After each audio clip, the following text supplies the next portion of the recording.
You know, I've been around for a while. I've met some interesting people. Done some crazy things. You'd think that there wasn't much that could take me by surprise. You'd be wrong.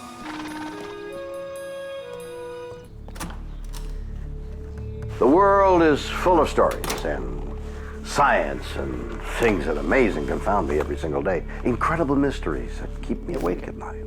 Some I can answer, and others just defy logic. Does the human body contain mysteries beyond the realm of medical science? In a California hospital, dozens fall mysteriously ill after coming in contact with one woman. Real fear set in when we realized we didn't know what it was. Did she become a living chemical weapon? In New York, a man is struck by lightning and turns into a musical genius. Something happened in his brain, and he developed this incredible passion to play the piano. Can our brains be rewired? And in Tennessee, a young man cries tears of blood. I thought maybe I was going to pass away because I thought I was going to bleed out. But no one knows why. Yeah, it's a weird world. I love it.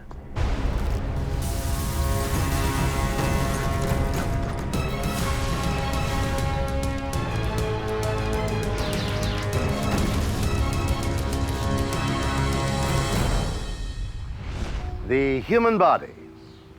If you're like me, you probably take for granted that we walk around inside one of the most sophisticated, complex organisms in existence. You probably think you know a lot about it, but here's some stuff I bet you didn't know. There are 250,000 sweat glands in each of your feet, producing over 1 liter of sweat every day. No wonder they stink. Earwax is necessary for healthy ears. Your tongue is the strongest muscle in your body. Throughout your life, you will produce enough saliva to fill a typical backyard pool. A full bladder is about the size of a softball. And finally, most men have regular erections while they sleep. Not now, okay? It's amazing, isn't it? But how do they know this stuff? Is there anything modern medicine can't accomplish? Well, I can tell you, there is one thing. They can't explain the incredible story of Gloria Ramirez. February 19th, 1994. Respiratory therapist Maureen Welch is working nights at a hospital outside Los Angeles. I remember being on my shift, working in the neonatal intensive care unit, not having a lot of patients, and covering the emergency room. But the calm ends when a desperately ill patient is brought into the ER. We received a call that we were receiving a 20-something woman coming in for respiratory distress. 31-year-old Gloria Ramirez is suffering from advanced cancer. She is fighting for her life. She was in profound distress. Her condition was not looking well. Her color was poor, her oxygen exchange was poor, her ability to even speak in a sentence was remiss, it wasn't available. But there's something else about Gloria that troubles Maureen. There was an oily sheen on her body, kind of a garlicky smell. It wasn't overt, it was very mild. It would be almost something you'd miss if you weren't looking for it. That's not all. When a routine blood sample is taken, Maureen is stunned to see Gloria's blood is full of strange crystals. It also has a weird odor. I said, does anybody smell that? What are you talking about? The blood, don't you smell it? Somehow, Gloria's blood reeks of the hazardous chemical, ammonia.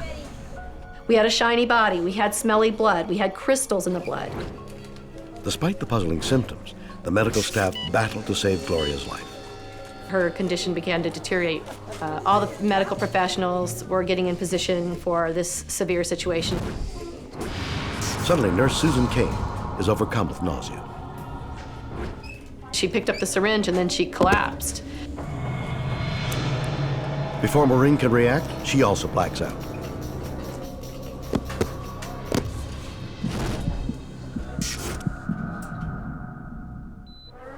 And the next time I woke up, I was incapacitated.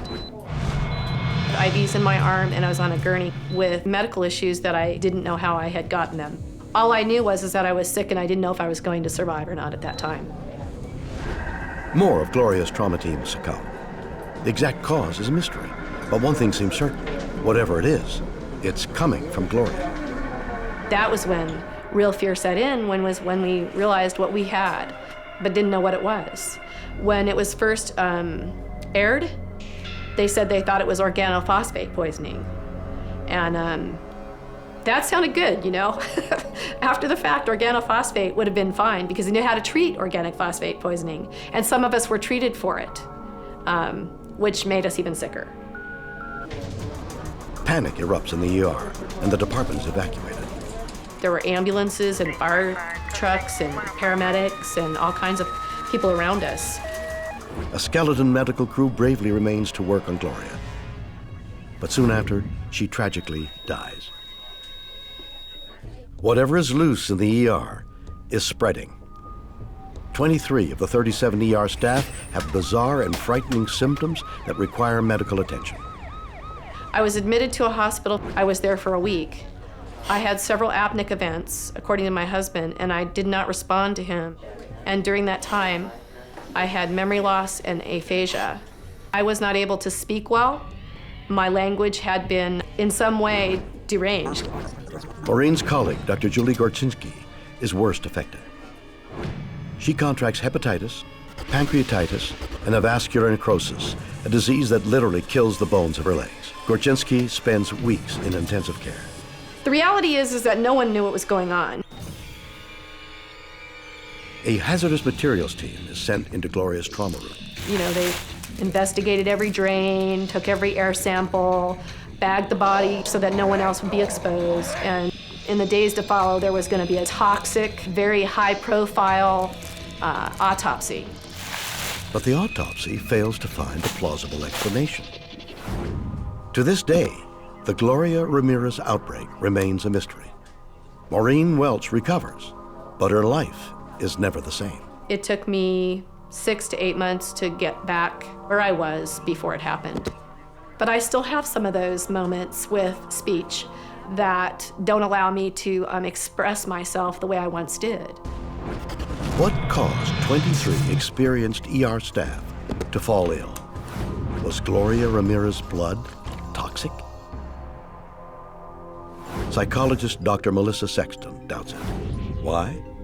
Not everyone who treated Gloria got sick. Why didn't the paramedics who are attending her also experience the same symptoms? Dr. Sexton is convinced the answer is an illness not of the body, but of the mind. A condition known as conversion disorder. It makes people ill purely through the power of suggestion.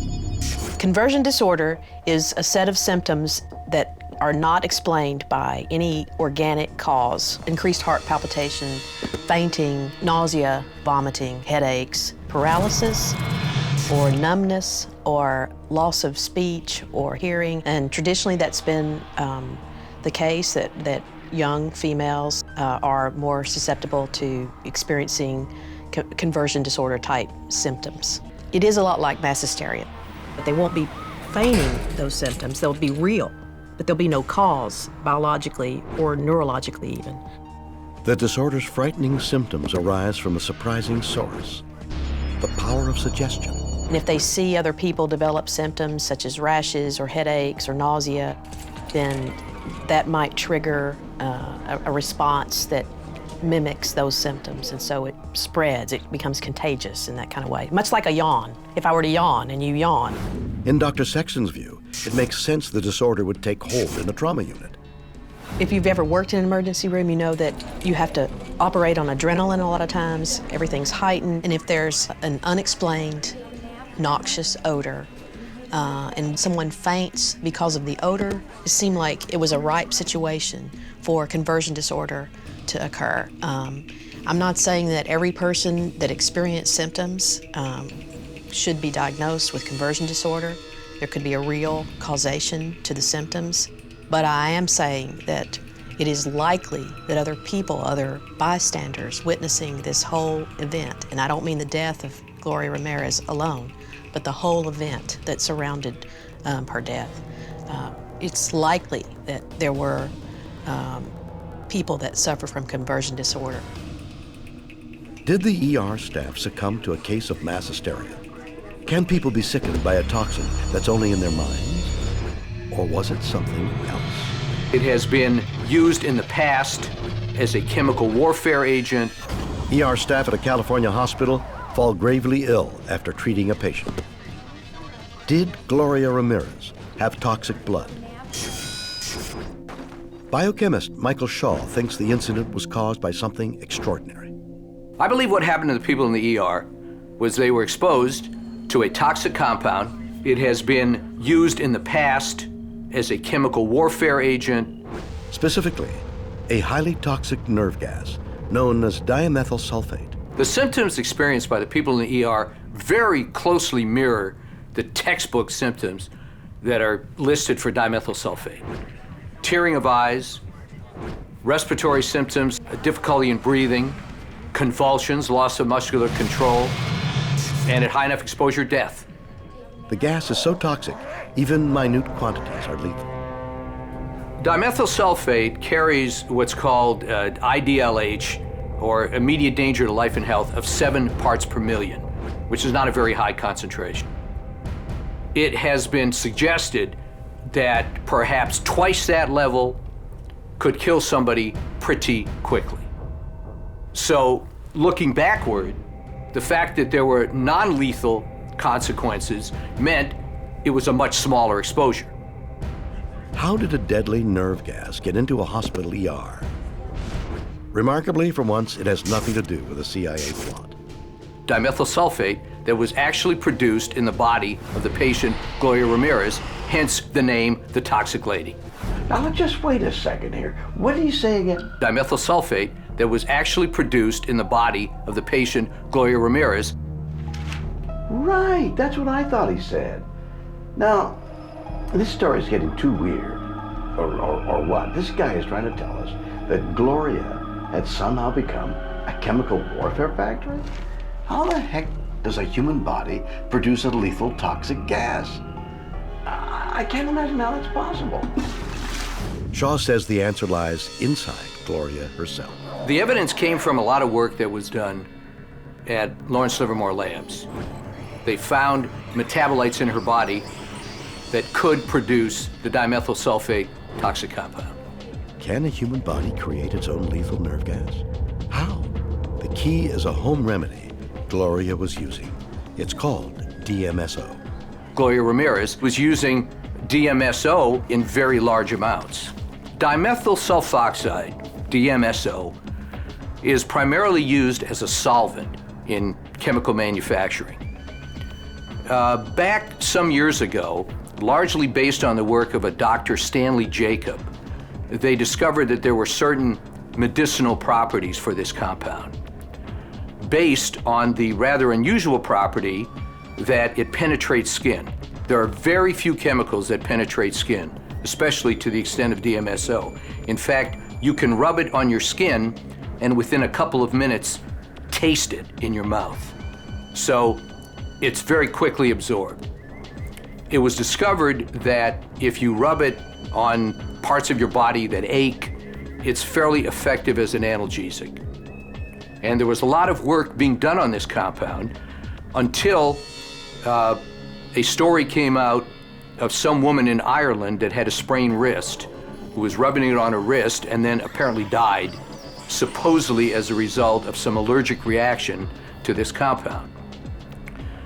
Suddenly, the FDA canceled all the work they were doing on it, and Dr. Jacob was later to observe that they seldom show such interest in a single death in a clinical study. DMSO has been used for many years as a topical medication rubbed on the area of the body to relieve pain in such things as arthritis. Gloria needed DMSO to help her cope with cancer. It is said that people that use a lot of it end up smelling like garlic, and not in a good way. The natural metabolic product in the body of anybody using DMSO rubbing on themselves is dimethylsulfone. On its own, dimethylsulfone in Gloria's bloodstream was harmless. But it underwent another, more dangerous transformation. There are many strange things that can happen in a human body in an ER. There was a lot of oxygen used. There was electricity used for a defibrillation of the patient. So now you're catalyzing a very unlikely chemical reaction to the toxic compound dimethyl sulfate. Shaw's convinced it was this combination that turned innocent muscle rub into deadly nerve gas. In the act of withdrawing the blood, there seemed to be enough dimethyl sulfate vapor coming off this blood sample to produce these effects. Fortunately, not enough present to kill the people, but enough present to get them sick. Did Gloria's blood produce a deadly toxin? Was it the product of a bizarre medical fluke? Or were there other, even stranger chemicals in the ER that day? Susan Goldsmith is an investigative journalist. The paramedics that took Gloria Ramirez to the hospital gave her an IV, and nobody became ill in that ambulance. And so the theory that somehow she was fuming, she was toxic, doesn't hold up when you actually look at the evidence. The county's ultimate theory on what happened was that mass hysteria had taken hold in this emergency room. And one of the sources in my story said these are people who are used to accident victims and ATV victims and people being brought in very bad condition, and they are not prone to mass hysteria. She believes the explanation has nothing to do with nerve gas. There was a theory forwarded by a couple of scientists with Lawrence Livermore Lab that a medication Gloria Ramirez was taking for her cervical cancer interacted with some oxygen in the ER that night and created this toxic environment. I spoke with the world's leading expert on that medication for my story, who told me the theory simply wasn't credible. There was no known history of that drug ever doing anything of the sort, and he said that the research was never published because it simply wasn't a credible theory.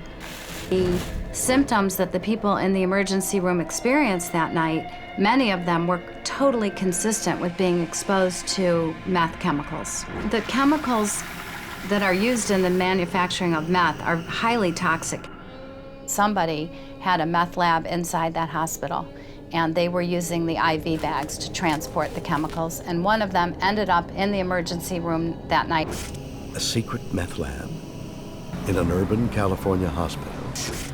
It's not as unlikely as it sounds, according to Goldsmith.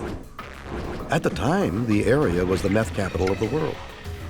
Meth labs had been found in a preschool or a daycare center and in a lot of other places throughout the county.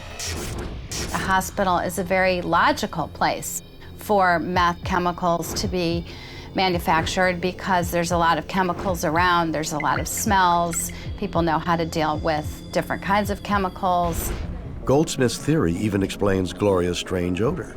The fumes and smells associated with meth labs are ammonia-like odors and sewer-like odors. And there had been several reports at this hospital prior to the Gloria Ramirez incident of patients becoming sick and reporting ammonia-like odors and sewer-like odors. But how did Gloria come into contact with the chemicals? Goldsmith thinks one of the IV bags being used to smuggle them was hooked up to Gloria by accident. So they put in an IV bag and someone smelled ammonia-like fumes, and very quickly people became quite ill and the ER was evacuated. But if this was the cause of the trauma team's collapse, why didn't anything turn up in the investigation? The record showed that they disposed of all of Gloria Ramirez's blood. Gloria Ramirez's autopsy was unprecedented. They had workers going in spacesuits with special oxygen being delivered to them via umbilical cords. They had constructed a special chamber inside the coroner's office for the autopsy. People monitored the autopsy via video monitor, and they had hazmat and fire crews standing by right outside. Hospital officials were facing a lot of liability. Maybe the meth lab operators made sure that all the evidence went away. Was the Ramirez incident a case of mass hysteria? Did Gloria's blood generate a deadly nerve gas? Or were the ER staff felled by chemicals from a secret meth lab? Whatever the truth, the diagnosis is definitely weird Or what?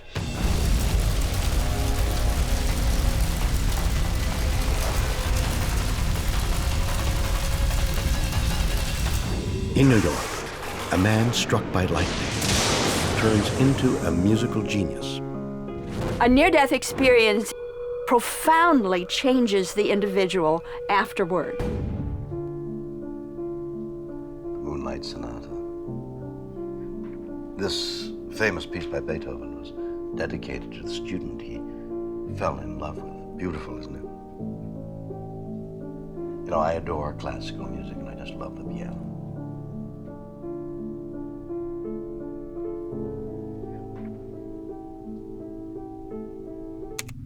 Pity I can't play it.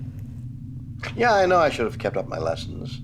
Now it's too late because to master an instrument like this takes a lifetime, right? Wrong. You can do it in a flash. Albany, New York, August 1994. Orthopedic surgeon Tony Sicori is on the phone to his mother when the weather takes an ominous turn for the worse.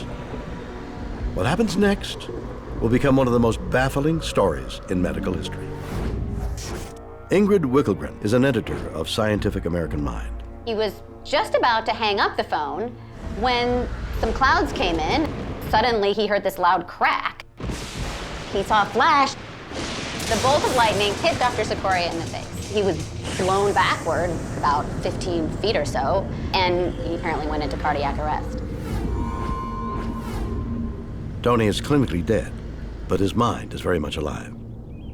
He saw his own body near him, but apart from him, and he thought, oh, I guess I'm dead. He wasn't upset that he was dead. Instead, he sort of felt at peace.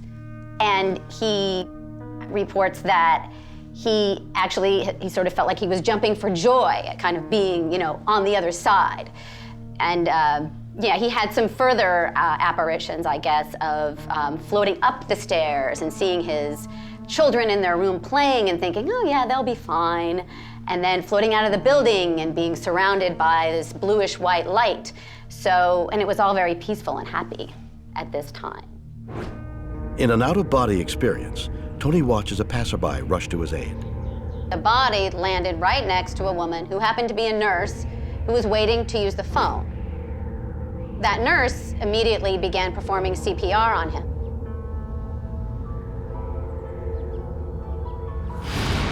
Miraculously, she brings Tony back to life. Lightning strikes can be deadly, so it's not unreasonable to think he might have died without her assistance. Although technically dead just minutes earlier, Tony now feels fine. He even declines all further help. Well, he refused to go to the hospital. It's not totally clear to me why. I think maybe he figured, well, you're hit with lightning, you're either dead or you're alive. He happened to be alive. Or maybe he just didn't want to go to the emergency room. He'd been through enough. Amazingly, it appears Tony has suffered no ill effects from the lightning strike. And for a time, his life seems to return to normal. He saw his cardiologist when he went home, and his heart actually checked out fine. But soon after, Tony becomes aware of a peculiar change within.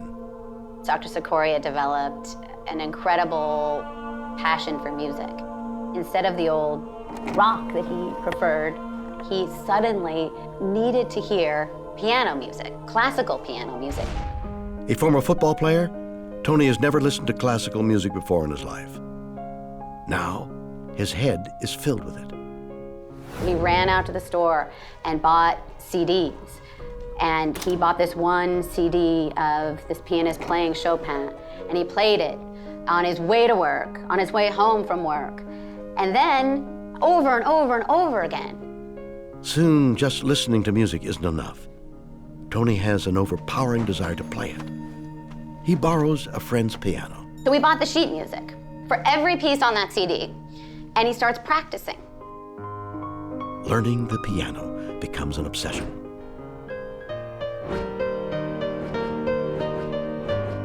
And he practices 4 to 6 hours a day. He gets up in the morning at 4 o'clock and plays for a couple hours. He gets home, the kids go to bed, he plays. Again, he practices by himself. The adult brain does not learn these complex musical skills very well, and he was 42 at the time. Remarkably, Dr. Sikoria became an extremely skilled piano player. He plays with great emotion, and that reflects the fact that, he's developed this passion for the music. Tony's obsession then takes another turn. Not only can he play music, he discovers he can write it. He had a dream in which he was playing a piece. And when he woke up, the piece was still in his mind, and he realized this piece had never been played before. This is his own music. He decided he was going to write it down and compose that piece of music that came to him in his dream. From having no musical skills at all, Tony is now creating entire symphonies, almost at will. Then, just a few years after his accident, Tony is given the chance to perform in public. In 2002, Dr. Sikoria debuted his newfound interest in piano in front of an audience.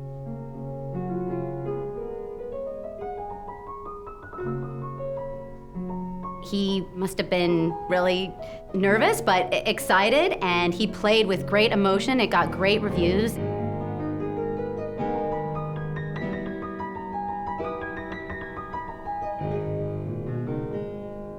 It's an achievement that still mystifies both scientists and music critics alike. Becoming a professional pianist is incredibly difficult. The idea that people would come and listen to someone who, by all rights, should be an amateur is remarkable. This story is truly amazing, even miraculous.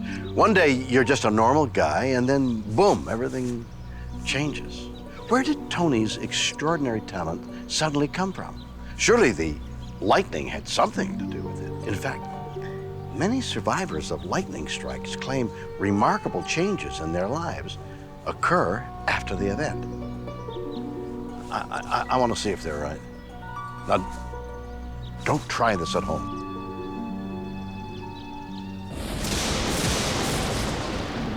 Funny, except for a need to lift my leg, I don't feel any different. Where did Tony Sikoria's extraordinary talent come from? Can lightning turn someone into a musical genius? Phyllis Atwater has been researching near-death experiences for over 30 years. She thinks Sikoria's newfound musical talent was triggered by his brush with death. A near-death experience is an intense awareness, sense, or experience of otherworldliness that happens at the edge of death that profoundly changes the individual afterward. But how can Atwater be so sure? First-hand experience. I died 3 times in 1977 in 3 months. Death number 1 was January the 2nd. It was extreme hemorrhaging and a miscarriage. Death number 2 was 2 days later. Major thrombosis in the right thigh vein, which dislodged, followed by the worst case of phlebitis the specialist had ever heard of, let alone seen. 3 months later, they're not really sure what killed me. They thought maybe it might have been heart attacks.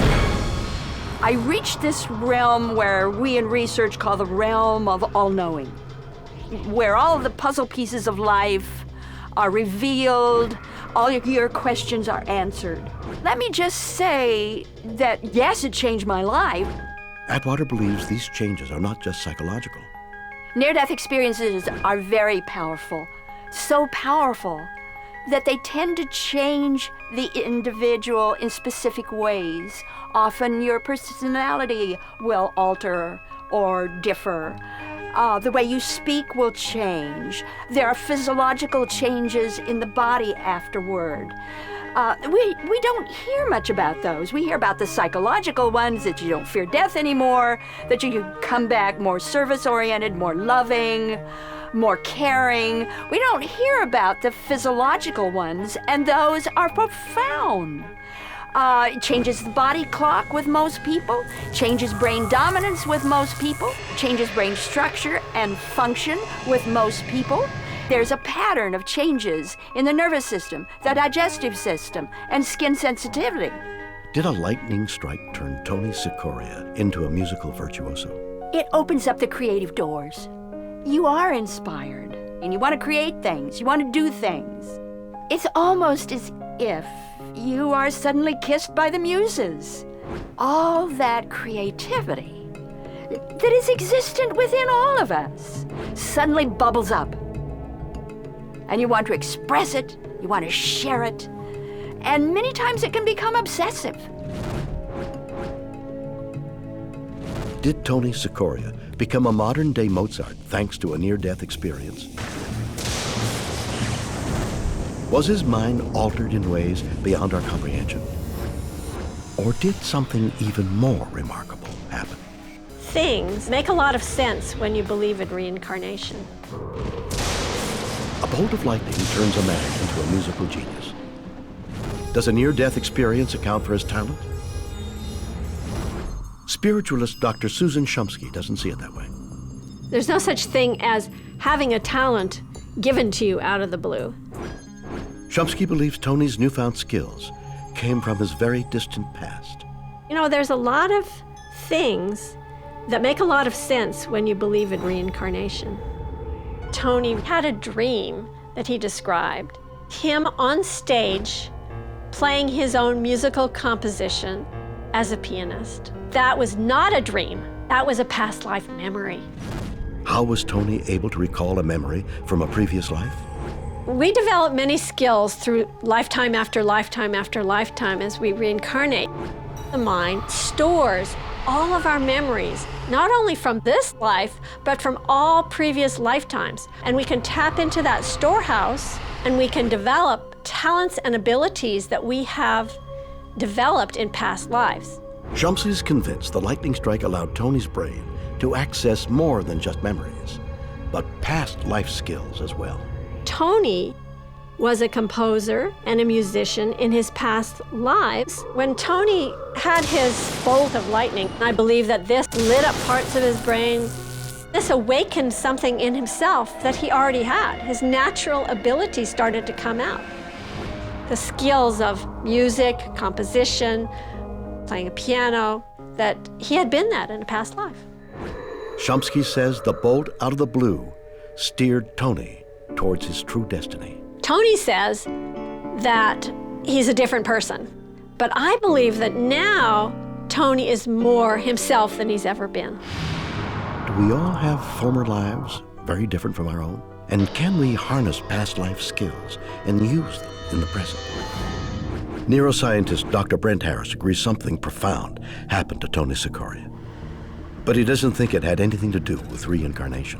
When the brain gets shocked by a lightning strike, it's impossible to know exactly what's going to happen because it can have a severe effect that causes massive damage to the brain, or it can be actually fairly mild and cause no noticeable damage.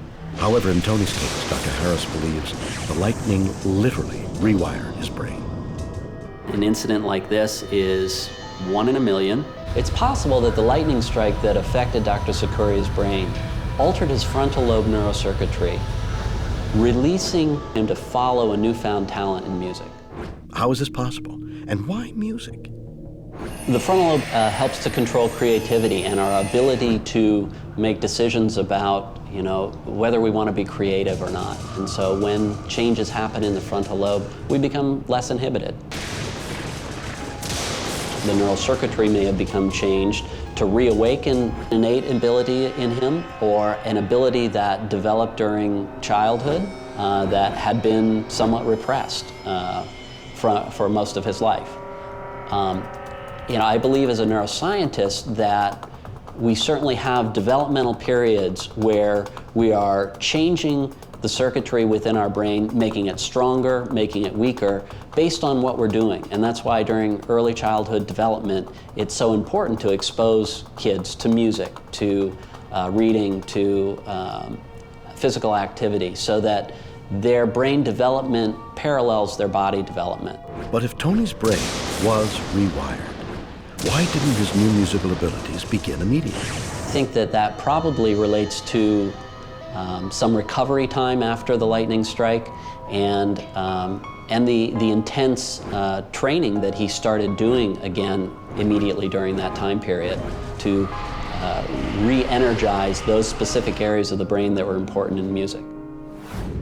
Did Tony's brain get rewired by a lightning bolt? Do near-death experiences alter the way we think and act? Or can skills from our past lives be transferred to the present? Whatever the answer, Tony's story is weird. Or what?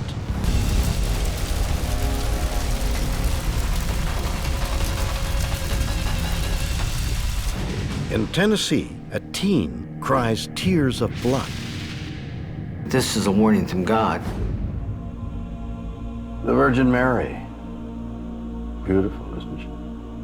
You know, throughout history, religious iconography has been one of the most powerful influences on mankind. Everywhere, symbols of our faith are represented in statues, paintings, architecture, nearly everything. But there's another side to these objects, one that has baffled both scientists and the church alike.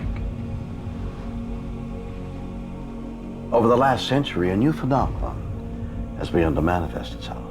A series of statues has been discovered that seem to bleed, a sign which many say is a message from a greater power. Is it possible? Most are easily discounted as hoaxes, but now there's a new debate raging. Why? Because it's happened again. But this time, it's not a statue.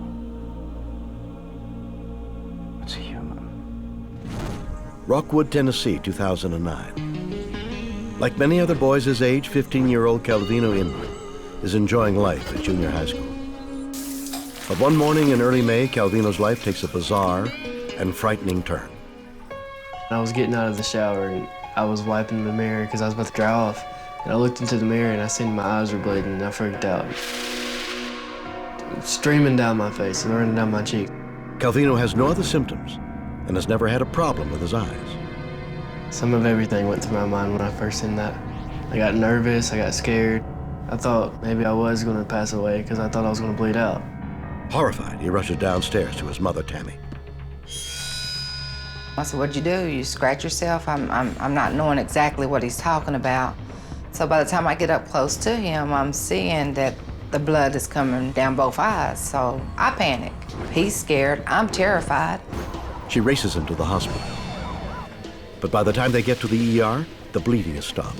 When I got to the hospital, they pretty much act as if we were lying about everything. They done an eye exam on him, couldn't find no traces of the blood, so they looked at us and like, okay, well, if it happens again, come back. Calvino doesn't have to wait long. The next day, the tears of blood return. The very next day, here we go flying right back up there. This time they reach the hospital in time for the doctors to witness the phenomenon. The doctor starts sucking blood out of his eyes, so they was testing it. But the tests reveal nothing. A couple of weeks went by, and the only thing we got out of it was, you know, he still has 20/20 vision, but it's his blood. We just don't know where it's coming from. Yes, my son's normal, but there's nothing normal about bleeding from the eyes. Calvino's condition gets worse. He begins crying blood for hours. The longest one that I can remember, I think, was about 2.5, almost 3 hours. Calvino's strange affliction also starts to impact his personal life. There was people, they'd just come up and stare at me. They wouldn't say not one word to me, they'd stare at me and then walk away. People were getting ignorant and they were talking about how they didn't really want me going to their school. People were telling me that I was possessed. They were just saying all kinds of crazy stuff. He was riding on his moped one day, and literally a woman in a SUV ran him off the road. I missed almost all of school because of all this stuff going. The times that I was there was drama, and I didn't really want to be there. And then the times that I wasn't there was drama, and I still didn't want to be there. It got to the point where I just wanted to be at home and lay in bed all day. Calvino is so traumatized, he becomes a recluse. And then the condition begins to spread. When it came out of my mouth, that was a lot of blood. And it wasn't like it was coming out of my tongue or nothing. It's like I was vomiting out blood, pure blood. Today, doctors still don't have a cause or a cure for Calvino's mysterious bleeding. Blood comes from my eyes, nose, and my mouth. It comes randomly, you never know. Honestly, I have no clue on what happened, what I could have done to make this happen to me. I still keep the faith that one day that somebody's gonna eventually have an answer for this. I pray that it'll stop, and I have people who pray for me that it will stop. Why does an otherwise healthy teen cry tears of blood? Demonologist and professional exorcist Chris Ward thinks the answer is obvious. I believe that Calvino's tears could be the very first stage of a possession. Demonic possession, having your soul taken over by an evil spirit, or even the devil himself. It's a truly terrifying prospect. Do these malevolent beings actually exist? The devil is real. In fact, there are devils, there are demons, there are curses, there are hexes, spells. They're all very real, and they can completely destroy your life. But how do possessions happen? Demons enter through traumatic experiences. It can also happen through generational curses. With their spirit weakened by some traumatic event, Ward believes the victim's soul becomes ripe for demonic picking. Possession to me is like a personality hijacking, that there are disembodied spirits that actually thirst for a body and will want to come in and completely bully out your personality and take over your body. So it's like a hijacking. Is a demon trying to take over Calvino? Chris Ward also believes there might be another force at work inside him, but it's a little more friendly. It's a possibility that this is a warning from God. Oftentimes in the Old Testament, whenever God had to correct a nation or correct a people, he often sent a prophet or a warning. I believe it's a good possibility God is using Calvino to give a message to people. Is a battle between good and evil raging inside Calvino? Chris Ward thinks it's a possibility we must consider. I believe that God is trying to reach out to us and give us a chance to repent and return to a world where we do have accountability towards our fellow man. Is Calvino possessed by a demon? Are his tears of blood a warning of impending apocalypse? Or is there something even more bizarre at work? Calvino's tears of blood could indicate that he's a vampire. A Tennessee teenager cries tears of blood, seemingly without a cause. Is he possessed by demonic spirits or a messenger from God? American Studies PhD student John Browning is a monster expert. He asks us to consider a different explanation. In my opinion, Calvino's tears of blood could indicate that he's a vampire. He exhibits a major feature that we see in the modern day vampire. By crying tears of blood, we see a lot of what's going on in True Blood or what we read in Interview with the Vampire. Vampires are the stuff of nightmares. Do they really exist? My ethnographic study is people who live in New Orleans who self-identify as vampire. And what that means is that they consume human blood or animal blood or take what they call psychic energy. Sometimes they do both. A sanguine vampire is someone who consumes blood. A psychic vampire is someone who consumes psychic energy. And a hybrid is someone who does both. And that condition, this desire to take one or the other, is something that they experience very early in life, generally around puberty. And if they don't take one or the other, they feel unnaturally weak. They can eat plenty of food, vitamins, you name it, and they still won't feel particularly normal or healthy until they discover that if they consume one or the other, it helps them and they feel better. For them, it's more or less something that they have to do. If they don't take the blood, then they will begin to feel weak. Some of them have tried to test themselves by not doing it and wound up putting themselves in the hospital. So are Calvino's tears of blood a sign that he's turning into a creature of the night? Crying tears of blood harkens back to cases in the 1600s and 1700s in Europe where villagers were exhuming bodies of people who were suspected of being vampires. There would be blood coming from the mouth, eyes, nose of the corpse, which they just assumed was the blood of the victims the vampire had been feeding on. And especially prominent was the blood coming from the eye area. But Browning cautions us not to go running for our crucifixes and wooden stakes just yet. Tears of blood alone don't make Calvino a vampire. If Calvino were a vampire, he would need to exude more than just blood from his eyes. There would be other characteristics. For example, you might see some of Calvino's relatives or neighbors complaining at night that they see visions of Calvino, that he visits them in their dreams, that they see him popping up in their bedrooms at night, and they would have to complain of lack of energy, and in some cases, blood. For Browning, only time will tell if Calvino is becoming a vampire, but he has a stark warning. If Calvino is becoming a vampire, I don't think he can stop the process. So this young innocent boy, Calvino's a vampire. I mean, come on. I know vampires are all the rage at the moment, but do they really expect us to believe that these blood-sucking monsters really exist? Just in case. Are Calvino Inman's bloody tears a sign that he is becoming a vampire?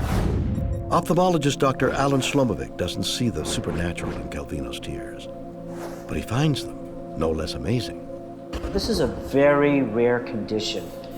I think there may be 5 articles in all of the peer-reviewed journals that review this. I've been doing this for 26 years. I think I've seen one other case of hemolacria. Hemolacria just means blood in the tears. For Dr. Shlomovic, hemolacria is just the beginning of this medical mystery. Blood showing up from anywhere in the body is usually an ominous sign, although it can be due to many things. It's a symptom, it's not a disease. But a symptom of what?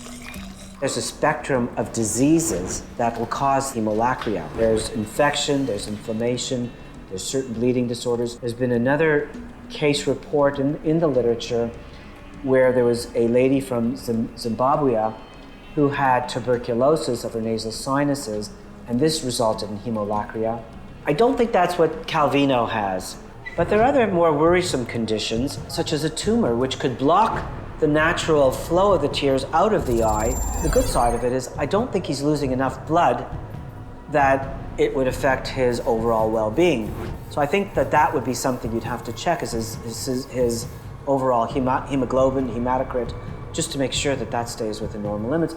And also, I'd be concerned about his bleeding through other mucosal membranes. Although confident there's a scientific explanation for Calvino's condition, Dr. Shlomovic admits it may never be found. I know that he's had CAT scans and MRIs. It's just one of these unusual circumstances that we cannot explain. Is Calvino Inman a medical enigma?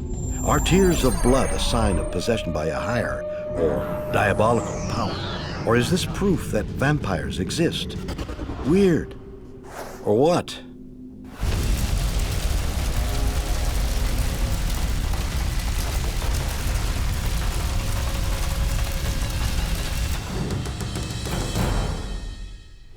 So, there we have it. 3 stories of medical mysteries. A woman becomes so toxic she sickens dozens of people. Did her body produce nerve gas? Lightning turns a man into a musical prodigy. Can trauma trigger hidden talents? And a young man sheds tears of blood. Is it a sign of impending Armageddon? You decide.